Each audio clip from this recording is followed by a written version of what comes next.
Hello learners, welcome to learn on UG double E C U E T BITSAT 2024 के session में आज हम हमारे lecture number 14 में यूजी डबल ई इस एग्ज़ाम के S U P R section के लिए S U P R problems का पार्ट 2 ये वीडियो लेकर आए हैं। इससे पहले हमने पार्ट 1 में कुछ चैप्टर्स के क्वेश्चंस किए थे। आज हम पार्ट 2 के कुछ बेहतरीन क्वेश्चंस करेंगे। आपको ध्यान रखना है कि एस यू पी आर में आपको 60 मिनट्स में 50 क्वेश्चन सॉल्व करने होते हैं और इसका मतलब है कि लगभग आपको एक क्वेश्चन के लिए 1 मिनट मिलेगा। तो 1 मिनट में क्वेश्चन सॉल्व हो इसलिए आपके बेसिक्स अच्छे होने चाहिए और जो सवाल पूछे जाते हैं वो उतने डिफिकल्ट नहीं होते हैं। तो उस हिसाब से हमने आज के लेक्चर में क्वेश्चंस को डिजाइन किया है। अगर आपने बिटसेट के क्वेश्चन के लिए प्रैक्टिस की होगी तो लगभग उसी टाइप के इजी सवाल आपको यहाँ पूछे जाते हैं। तो चलिए स्टार्ट करते हैं एसयूपीआर प्रॉब्लम्स, जिसमें कुछ अच्छे सवाल हम करेंगे। आपका चैप्टर का रिवीजन भी हो जाएगा और एसयूपीआर के लिए एक कॉन्फिडेंस भी मिलेगा। तो सबसे पहले सवाल स्क्रीन पे आपके सामने है। मैं चाहता हूं कि आप वीडियो पॉज करते हुए खुद से हर क्वेश्चन को ट्राई करते चले। तो देखिए, सबसे पहले हमसे यहाँ कहा गया है the mean and variance of a binomial distribution are 8 and 4 respectively, then probability where x equals 1। अब ये हम सबको पता है probability distribution का या binomial distribution का ये सवाल है। इस सवाल में हम सबको एक बेसिक फॉर्मूला पता होता है कि अगर हमें किसी रैंडम वेरिएबल x के लिए कोई x स्मॉल x ऐसा स्मॉल x या स्मॉल k ऐसा कोई नंबर डिफाइन करके दिया जाता है और उसकी प्रोबेबिलिटी पूछी जाती है, तो उसके लिए हम बाइनोमियल का form NCR P raise to R और Q raise to R minus one ये फॉर्मूला यूज करते हैं, जिसमें हम ये जो स्मॉल x है इसकी जगह पे r रखेंगे। तो ऐसे सवालों में हमें बहुत से बार क्या किया जाता है, मीन वेरिएंस दिया जाता है और हमसे कोई प्रोबेबिलिटी यहाँ पे पूछी जाती है। लिटरली ये सवाल 1 मिनट के आसपास हो सकता है। अब आपको मीन या वेरिएंस के लिए कोई बड़ा फॉर्मूला यूज करने की जरूरत नहीं है। इस टाइप का जब भी सवाल बने जिसमें हमें एन की वैल्यू पता नहीं है तो हमेशा हमें कुछ रिलेशन पता होने चाहिए। जैसे सबसे पहले हमारे पास होता है मीन। मीन का एक डायरेक्ट फॉर्मूला होता है एनपी। फिर होता है वेरिएंस। वेरिएंस का डायरेक्ट फॉर्मूला होता है एनपीक्यू। ये आप सबको पता है। एन होता है नंबर ऑफ ट्रायल्स, पी होता है सक्सेस का प्रोबेबिलिटी और क्यू होता है प्रोबेबिलिटी ऑफ फेल्यूर। तो मीन का डायरेक्ट फॉर्मूला एनपी होता है और वेरिएंस का एनपीक्यू। और हमें एक पॉकेट वाली इक्वेशन होती है, इसका मतलब ये हम हमेशा यूज कर सकते हैं, वो है P plus Q equals one. ठीक है। तो अब हम ये तीन रिलेशन यूज करते हुए पी क्यू और एन को फाइंड आउट करेंगे और हमारा सवाल क्रैक करेंगे। अब हम दोनों को यहाँ 1 2 और इसे थर्ड ऐसे इक्वेशन के नंबरिंग करते हुए चलेंगे। तो मीन और वेरिएंस का फॉर्म हमें पता है, जिसमें मीन की वैल्यू 8 है और वेरिएंस 4 है। तो हम एक काम करेंगे, इक्वेशन 1 और 2 को डिवाइड करेंगे, जिससे एनपी डिवाइडेड बाय एनपीक्यू बनेगा और वो वैल्यू हमें पता है 8/4। यहाँ से एनपी एनपी कैंसिल होगा और ये यहाँ से 2/1 बनेगा। तो 1/क्यू इसकी वैल्यू होती है 2। ठीक है। तो यहाँ से हम देख सकते हैं 1/क्यू तो हमें 1/2 मिल गया। तो हम इसे इस तरह से ही रख सकते हैं या क्यू की वैल्यू हम लिखेंगे 1/2। तो यहाँ से हमें क्यू तो मिल गया। अब पी कैसे निकालें? पी निकालने के लिए आप ये जो पॉकेट वाली इक्वेशन है P plus Q is equal to 1 उसको यूज करें। तो P plus Q is equal to 1। तो यहाँ से P होता है 1 माइनस क्यू और Q की वैल्यू अभी हमने निकाली है 1/2। तो यहाँ से P की वैल्यू बनती है हाफ। क्लियर? तो हमारे पास P और Q दोनों आ गए हैं। अब हमें निकालना है N। N के लिए आप कोई भी एक रिलेशन 1 या 2 में से यूज कर ले। तो मुझे लगता है फर्स्ट रिलेशन इजी होगा। एंड जो NP है वो हमें दिया है 8। तो N होगा 8/P और हमें पता है अभी P के वैल्यू 1/2 है। तो यहाँ से N बनेगा 16। तो आप देखिए हमारे पास एन पी क्यू तीनों की वैल्यूज आ चुकी है और अब हमसे सवाल कहता है कि आप प्रोबेबिलिटी बताएं when random variable R is 1। तो probability where x is equal to 1 ये हमें निकालना है। तो हम इसके लिए फॉर्मूला यूज करेंगे n, देखिए एन सी आर फिर यह होता है p रेस टू r और q raise to 1 minus r। Okay, तो यहाँ r की वैल्यू हम 1 सब्सटीट्यूट करेंगे, n 16 है तो यहाँ से बनता है 16 c 1, p है 1/2, r 1 है और q फिर से 1/2 और यहाँ से 1 माइनस 1/2 बनेगा 1/2। खत्म। तो बस अब आपको यहाँ से सिंप्लीफाई करते हुए सॉल्व करना है। ठीक है, अब आप इसे कैसे सॉल्व करोगे? चलिए 1 माइनस आर नहीं होता है, माफ करना, n माइनस आर होता है और यहाँ से ये r माइनस 1 नहीं n माइनस आर होता है, n माइनस आर। अब ये n कितना था हमारा 16 और r था 1, तो हम इसे 16 माइनस 1 करेंगे। अब 16c1 तो 16 ही होता है तो ये बनेगा 16 और यहाँ से 1/2 का पावर इधर से 1 और इधर से 15, यहाँ से 15 बनेगा तो 16 इंटू 1/2 रेस टू 16 दिख गया आपको। तो हम इसे लिख सकते हैं 16 इंटू 1 का पावर 16 तो 1 ही बनेगा और नीचे 2 का पावर 16 बनेगा। तो यहाँ से 16 को हम 2 का पावर 4 लिख सकते हैं, यस, और नीचे लिखेंगे 2 का पावर 16। तो मुझे लगता है अब हमारा सवाल बन चुका है। यहाँ से ये डिवाइड करके 1 और यहाँ से 2 रेस टू 12 बनेगा। सही बात है। तो हमारा फाइनल आंसर है 1/2 raise to 12। This is the required probability which is option A. Okay, clear है? चलिए, ये फॉर्मूला अच्छी तरह से ध्यान में रखना है और ये आपको बिटसेट हो, सीयूईटी हो या यूजीडब्ल्यू हो, मीन वेरियंस के ऐसे सवाल आपको मिलेंगे, आपकी स्टेट सीईटी में भी ज्यादा मिलेंगे। अभी जो बच्चे एमएसटी सीईटी देने वाले हैं वो भी इसे कर सकते हैं। चलिए आगे बढ़ते हैं। नेक्स्ट सवाल जो वेक्टर्स के बारे में हमें दिया गया है, ये हम सबको पता है, इजी सवाल है। दो वेक्टर्स दिए हैं और उनके बीच का एंगल हमें पूछा है।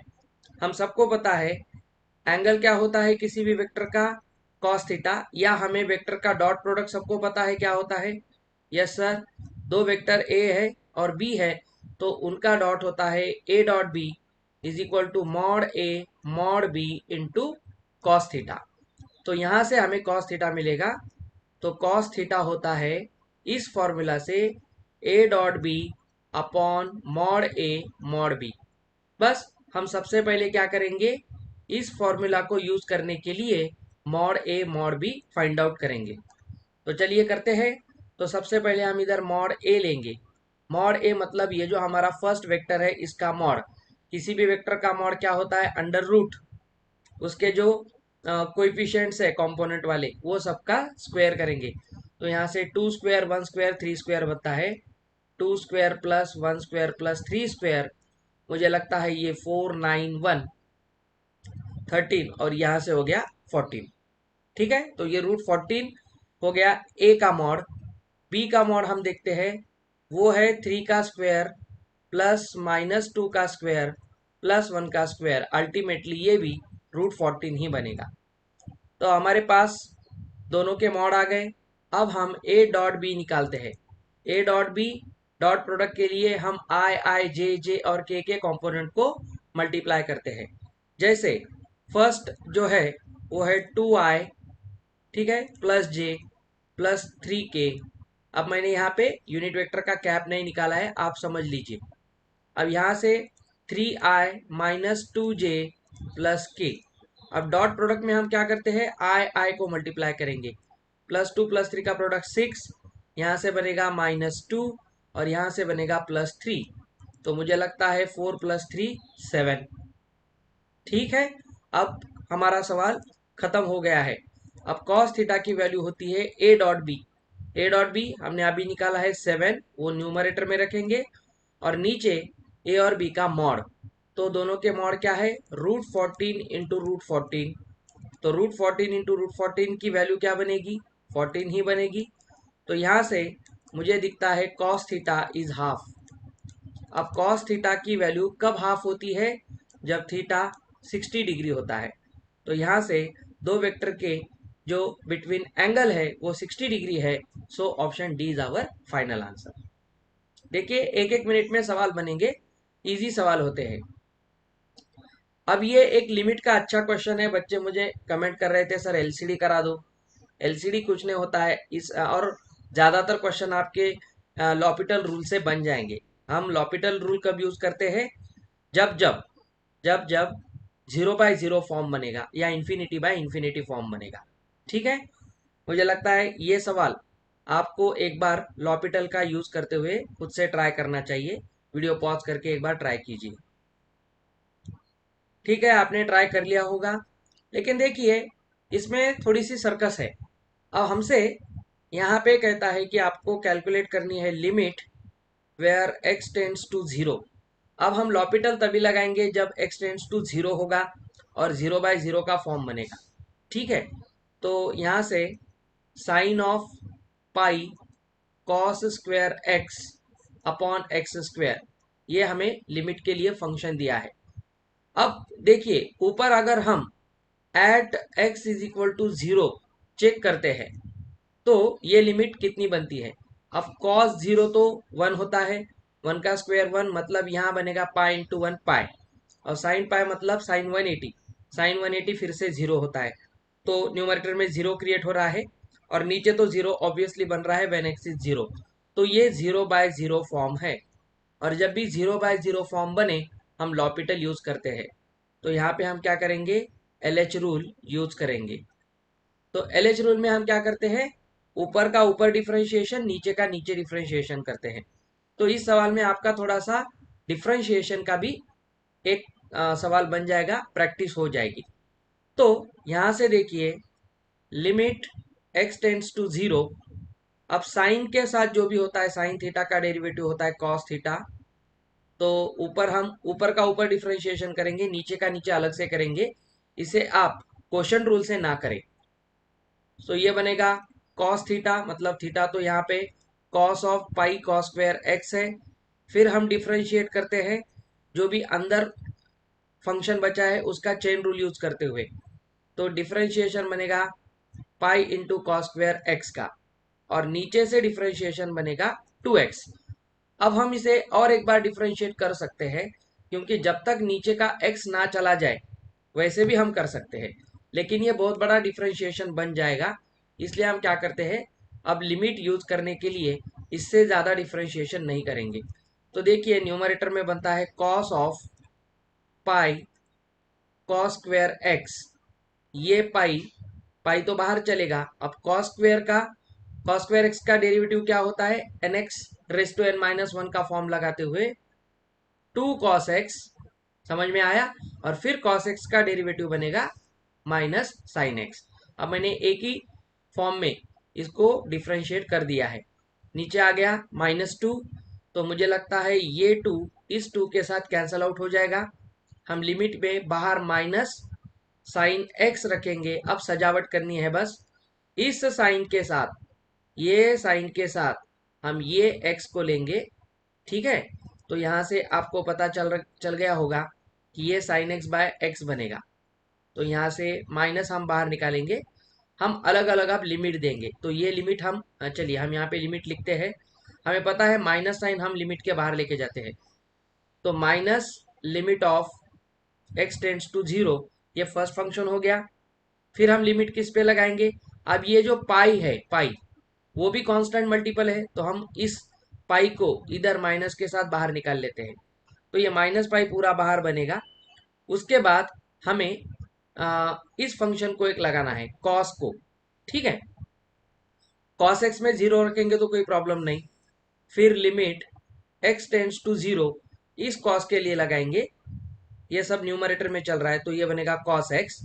और फिर final limit x tends to 0 हम यहाँ पे लगाएंगे cos of pi cos square x, क्योंकि हमें पता है अब ये तो जीरो नहीं बनेगा। अब डिनोमिनेटर में x जो है वो हम ऐसे ही रखेंगे। अब लिमिट अप्लाई कर दीजिए, फाइनल आंसर मार्क कीजिए।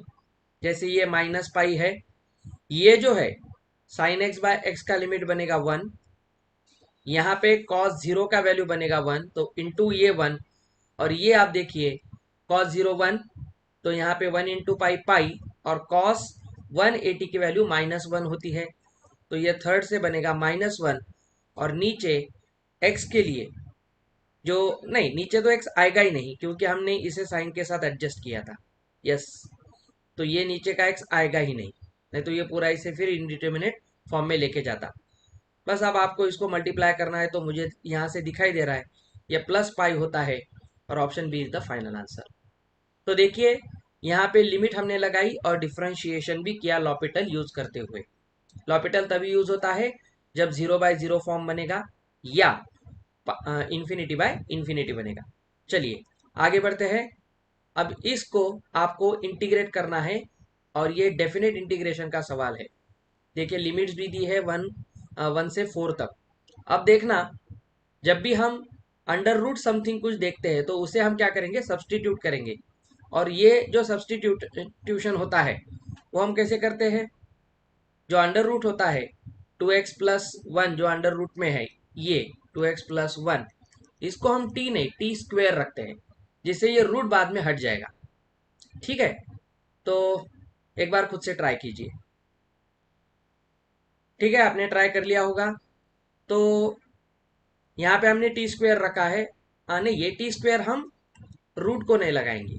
ठीक है, ये हम सिर्फ लगाएंगे 2x+1 को। ठीक है, क्योंकि अगर 2x+1 को हम टी स्क्वेयर रखते हैं तो हमारा अंडर रूट 2x+1 क्या बनेगा, टी बनेगा। दोनों साइड का स्क्वायर रूट लेंगे, जिससे हमें ये यहाँ पे लेना थोड़ा सा इजी बनेगा। चलिए अब देखिए, अब हम इसे कैसे सॉल्व करेंगे। तो सबसे पहले ये सब निकालना पड़ेगा। देखिए जब भी हम सब्सटीट्यूट करते हैं तो इंटीग्रेशन की लिमिट्स भी यहाँ पे चेंज हो जाती है।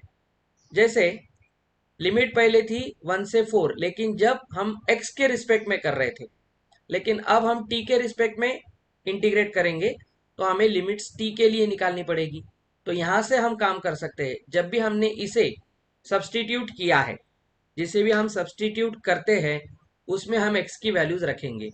अगर x लोअर लिमिट ये 1 हम लेते हैं, तो यहाँ से ये क्या बनेगा, for x is equal to 1, तो ये 2+1 is equal to T square, तो मुझे लगता है टी स्क्वेयर 3 बनता है, तो यहाँ से t की वैल्यू बनेगी √3, तो लोअर लिमिट √3 बनेगी। अब जब x अपर लिमिट है 4, अगर x 4 है तो मुझे लगता है 2 इंटू 4+1 ये बनेगा टी स्क्वेयर, तो यहाँ से टी स्क्वेयर आता है 9 और t बनेगा 3। तो अब हमने ये पूरे सवाल को t के फॉर्मेट में इंटीग्रेट करने के लिए रेडी कर लिया है। तो यहाँ से अब हमारी नई लिमिट्स बनेगी √3 से 3 तक। अब हमें और एक काम करना पड़ेगा, हम इसे थोड़ा सा नीचे लेते हैं, सॉरी, ये जो पूरा है ये,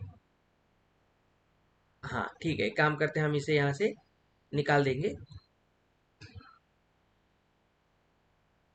तो हम पहले और एक काम करेंगे, ये जो पूरे x है इसको t के फॉर्म में तो लिखे। यस सर, तो यहाँ से एक्स स्क्वेयर को क्या लिख सकते हैं, तो पहले हम यहाँ से x को बाहर करेंगे।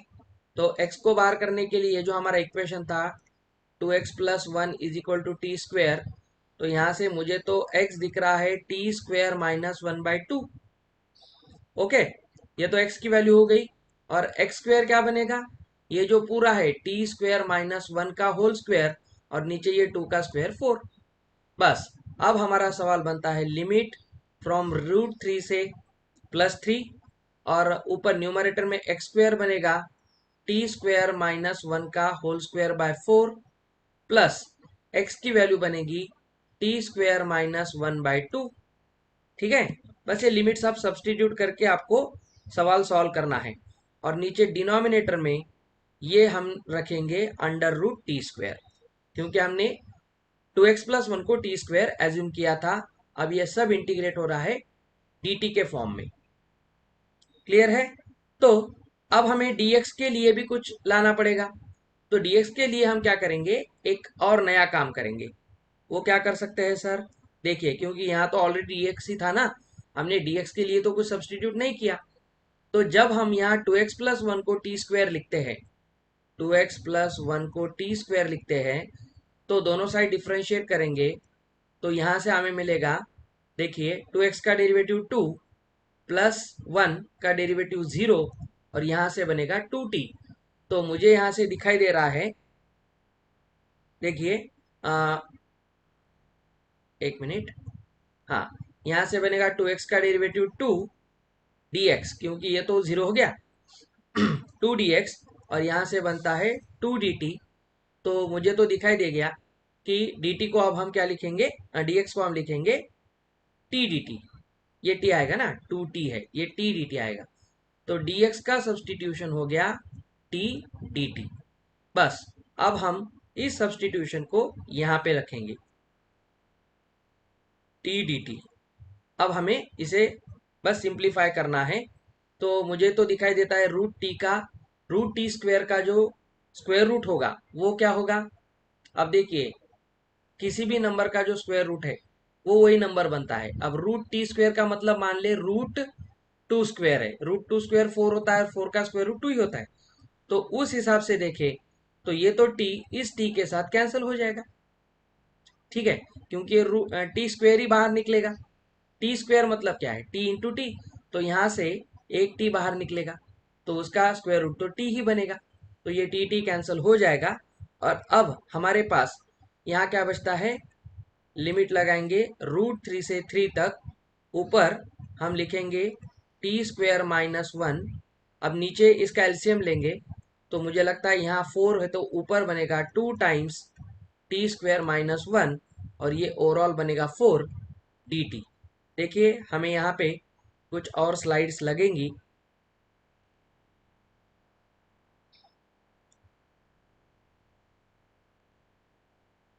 अब बस आपको एक बार इसे सिंप्लीफाई करना है।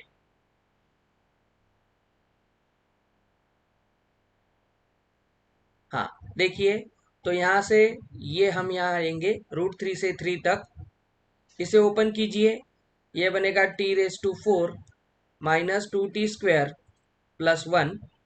देखिए, a minus B whole square किया हमने, इधर से प्लस 2t स्क्वायर माइनस 2, और नीचे से ये 4 है, ये बनेगा dt। तो यहाँ से ये दोनों तो कैंसल आउट हो जाएंगे, ये 1/4 को हम बाहर लेते हैं, ठीक है। अभी तक हमने इंटीग्रेट नहीं किया है, तो यहाँ से हमें क्या मिल रहा है, टी रेस टू 4, ये यहाँ से बनेगा -1, ठीक है, -1 dt। तो अब हमारा फंक्शन है 1/4 टी रेस टू 4 -1। तो चलिए हम इसे बाहर लेते हैं, दूसरे पेज पे लेके करेंगे। तो 1/4 रूट 3 से 3 तक टी रेस टू 4 -1 dt। अब ये 1/4 बाहर रखेंगे, इसे इंटीग्रेट कीजिए, ये होगा टी रेस टू 5/5 और 1 का होगा t, और यहाँ से लिमिट है रूट 3 से 3। बस अब आपको इसे सॉल्व करना है। मुझे लगता है जब हम इसे फाइनली सॉल्व करेंगे तो हमारा आंसर बनता है 57 माइनस रूट 3/5, ठीक है। ये करके देखिए, आराम से आ जाएगा 5। तो 57 माइनस रूट 3/5, ये हमारा ऑप्शन नंबर ए बनेगा। क्लियर है? तो ये डेफिनेट इंटीग्रेशन का सवाल था। आप सब्सटीट्यूट आराम से करके देखिए, ये इससे थोड़ा इजी ही मिलेगा, लेकिन मैंने जानबूझ के ये सवाल आपसे कराया है। चलिए नेक्स्ट नेक्स्ट सवाल देखिए। ओके, इस क्वेश्चन को मुझे लगता है आप एक बार होमवर्क के तौर पे करके देखें।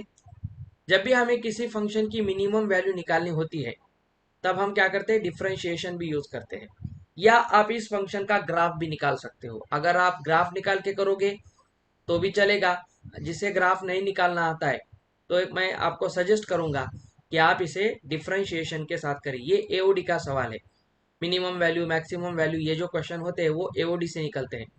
तो हम इसे फर्स्ट ऑर्डर डेरिवेटिव निकालते हैं, पहले एफ डैश एक्स निकालेंगे, फिर उसके हम फैक्टर्स करें लेके x की वैल्यू निकालेंगे, वो कोई एंगल आएगा, फिर हम इसका सेकेंड ऑर्डर डेरिवेटिव निकालेंगे और उस x पे चेक करेंगे।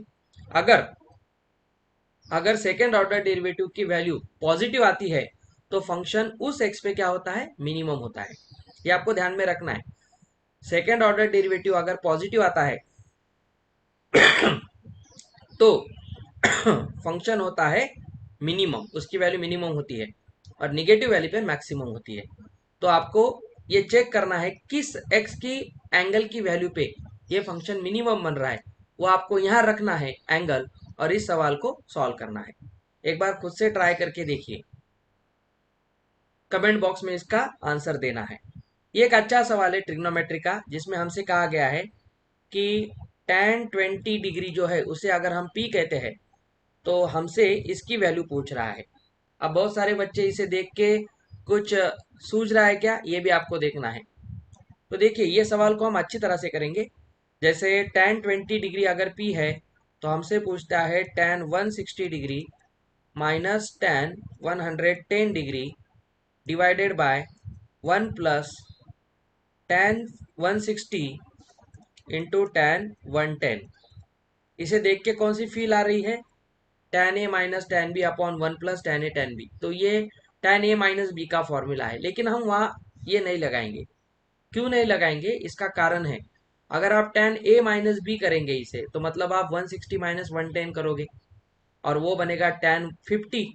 अब tan 50 को हम tan 20 में इतना इजीली कन्वर्ट नहीं कर सकते हैं।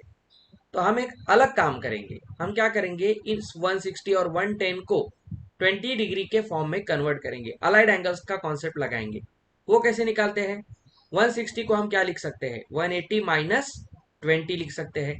ओके, तो हम यहाँ पे लिखेंगे tan of 180 minus 20। Yes sir.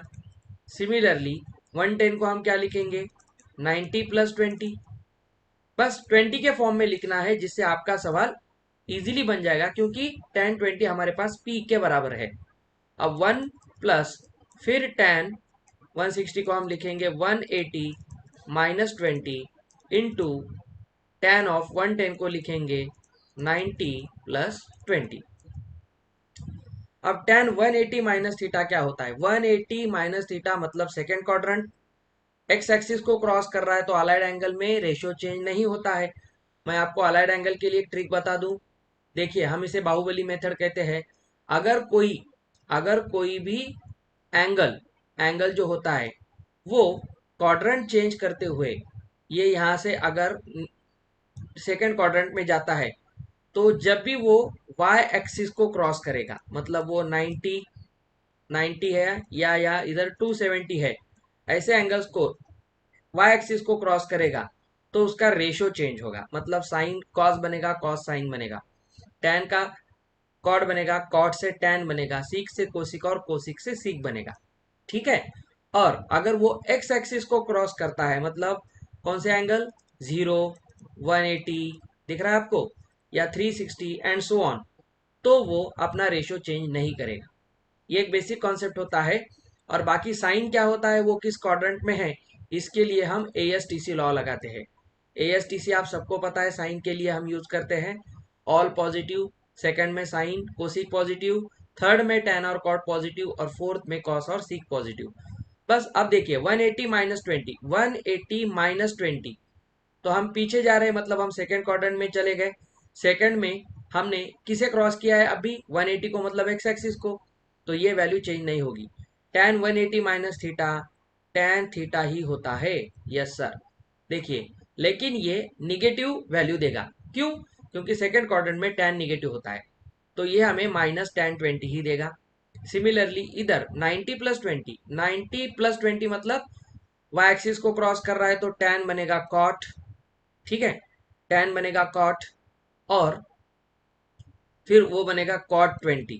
अब हम इसकी वैल्यू सेकेंड क्वाड्रेंट में हम देखते हैं, तो tan फिर से निगेटिव ही होता है, निगेटिव ही होता है, तो ये निगेटिव इस निगेटिव को पॉजिटिव बनाएगा। हम ऑलरेडी उसको साइन दे दे रहे हैं। नीचे सिमिलरली 1 यहां से बनेगा माइनस ऑफ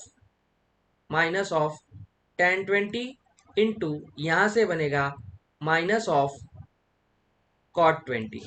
ठीक है, तो ये माइनस माइनस प्लस बनेगा। अब tan 20 जो है उसे हमने p कहा है, तो ये ऊपर से बनेगा माइनस p प्लस cot 20 क्या होगा, tan 20 का रेसिप्रोकल, मतलब वो बनेगा 1/p। समझ में आ रहा है? Yes sir.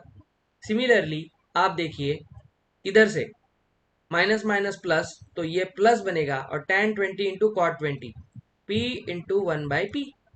तो मुझे लगता है अब ये क्लियर हो जाएगा, p कैंसिल होगा नीचे से, ऊपर क्या बनता है माइनस पी स्क्वेयर प्लस 1। ठीक है, और नीचे क्या बचेगा 1 प्लस 1 2, तो इसे हम लिख सकते हैं 1 माइनस पी स्क्वेयर बाई 2, और यही हमारी फाइनल वैल्यू है। एक p बचेगा शायद,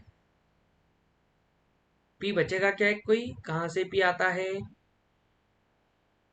tan 20 ये तो p है, cot 20 1/p है, तो शायद एक बार देखना है p कहाँ से आएगा, एक बार चेक कीजिए।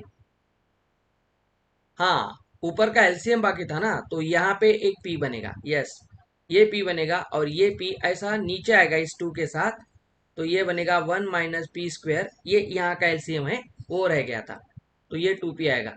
तो मुझे यहाँ से दिखाई दे रहा है option A is the answer. तो सिर्फ आपको यहाँ से एक एलसीएम का p लेना था, ठीक है, और वो हम नीचे लेके आएंगे। देखिए इजी सवाल था, नहीं तो बच्चे इसे tan a माइनस बी करते हैं और फिर tan 50 को tan 20 में कन्वर्ट करने के लिए सोचते रहते हैं। तो आपको इस तरह से अलाइड एंगल का बेसिक ट्रिग्नोमेट्री यूज करते हुए इसे सॉल्व करना था। चलिए आगे बढ़ते हैं। ये भी एक बहुत इजी सवाल होता है प्रोबेबिलिटी का, और ये रिप सेक्शन में भी बहुत बार पूछा गया है ऐसा सवाल। देखिए problem is given to 3 person and their chances of solving it are 1/3, 1/4 and 1/5। मान लिया हम 3 पर्सन लेते हैं ABC।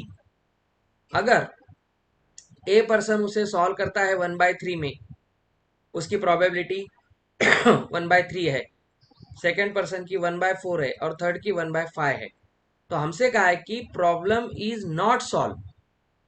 अब देखिए एक एक काम है, तीनों से भी सॉल्व नहीं होगा। विल नॉट सॉल्व का मतलब क्या है, किसी से भी सॉल्व नहीं होगा, मतलब एंड, और जब भी एंड आता है तो सभी प्रोबेबिलिटीज को हम मल्टीप्लाई करते हैं। लेकिन ये जो प्रोबेबिलिटीज दी है ये किसके लिए दी है, problem problem is solve, solve के लिए दी है, और हमसे पूछा है प्रॉब्लम इज नॉट सॉल्व। ठीक है, वो सॉल्व नहीं हुआ है, तो सॉल्व होना और ना होना, इसके लिए हम क्या करते हैं कॉम्प्लीमेंट लेते हैं। तो ना होने के लिए काम करेंगे, ए अगर सॉल्व करता है 1/3 प्रोबेबिलिटी के साथ, तो वो सॉल्व नहीं करने की प्रोबेबिलिटी कितनी होती होगी 1 माइनस 1/3, ये ए के लिए। एंड सॉल्व नहीं होना है मतलब तीनों से भी नहीं होना है, तो अगर किसी एक से भी हो गया तो वो तो हो गया ना, तो किसी से भी नहीं होना है मतलब तीनों में नहीं आना चाहिए, एंड आना चाहिए, ये नहीं एंड वो नहीं एंड वो नहीं, तो इसलिए मल्टीप्लाई होगा। अब बी से सॉल्व ना होने के लिए 1 - 1/4, और सी के लिए 1 - 1/5, तो यहाँ से मुझे दिखता है 2/3, यहाँ से दिखता है 3/4, दिख गया आपको, यस, और यहाँ से क्या दिखता है 4/5। तो अब बस इसे सिंप्लीफाई कीजिए, 3 3 4 4 कैंसल, और प्रॉब्लम सॉल्व ना होने की प्रोबेबिलिटी 2/5 बनेगी। खत्म, कोई फॉर्मूला नहीं, एक से ज़्यादा लॉजिक लगाइए। तीनों से सॉल्व अगर इस प्रोबेबिलिटी से होता है, तो सॉल्व ना होने की प्रोबेबिलिटी हर एक की क्या बनेगी, कॉम्प्लीमेंट सेट बनेगी। 1 में से सॉल्व होने की प्रोबेबिलिटी को सब्ट्रैक्ट करो और तीनों से ना हो, तो इसके लिए हमें क्या करना पड़ता है, मल्टीप्लीकेशन करना पड़ता है। अगर आपसे कहे कि एटलीस्ट 1 किसी एक से सॉल्व हो जाए, तो हम यूनियन लगा देंगे, A union B union C वाला फॉर्मूला, तो वो थोड़ा बड़ा क्वेश्चन होता है, लेकिन ऐसे सवाल बहुत ज़्यादा पूछे जाते हैं। अब देखिए ये आई थिंक आज का हमारा लास्ट सवाल है, एसयूपीआर में हमने नियरली सभी टाइप के क्वेश्चंस किए, इसे भी आपको होमवर्क करना है, ये भी होमवर्क करना है, कोनिक सेक्शन का सवाल है। हम थर्ड एसयूपीआर लेक्चर में कोनिक के ज़्यादा क्वेश्चन करेंगे, कोनिक वेक्टर और 3D के। ठीक है, अब देखिए यहाँ पे ये हमसे कहता है कि फंक्शन है y is equal to E raise to x plus E raise to x plus E raise to x, ये देखिए पावर में चढ़ता जा रहा है और ये चला गया इन्फिनिटी तक। सर अब हम इसे क्या करें, कोई प्रॉब्लम नहीं। अब ऐसे सवालों को इन्फिनिटिव के लूप में जो चलता है उसे सॉल्व करने का बहुत इजी सवाल होता है, और हमें उसका differentiation D Y by D X पूछ रहा है। तो पहले तो फंक्शन को हमें क्या करना पड़ेगा, थोड़ा सिंप्लीफाई करना पड़ेगा। First simplify then solve.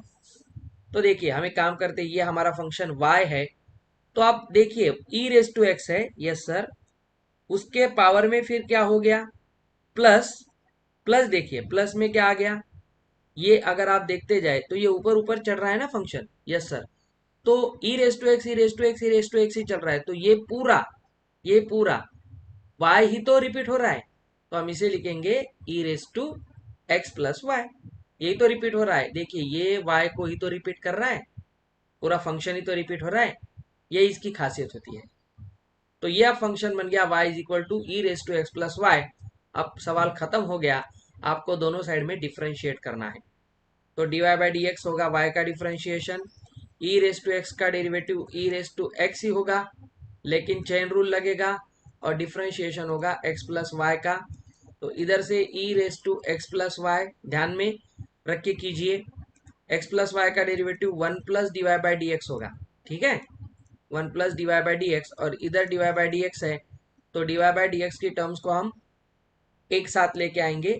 तो सबसे पहले हम इसे इसे मल्टीप्लाई करेंगे, ये जो पूरा ब्रैकेट है इसके साथ मल्टीप्लाई होगा, तो यहाँ से ये D Y by D X बनेगा ई raise to x plus Y into E raise to x plus Y D Y by D X. Okay, clear है, ओके। अब हम क्या करेंगे, ये हो गया और ये प्लस हो गया, ठीक है, क्योंकि ये मल्टीप्लाई था ना इधर, ये प्लस था, ये पूरा प्लस इधर आके माइनस बनेगा। तो मुझे यहाँ से दिखाई दे रहा है D Y by D X, और ये जो इधर एल एच एस में प्लस था वो minus E raise to x plus Y D Y by D X बनेगा, आर एच एस में E raise to x plus Y. अब यहाँ से D Y by D X common out कीजिए, तो मुझे लगता है 1 minus E raise to x plus Y is equal to E raise to x plus Y.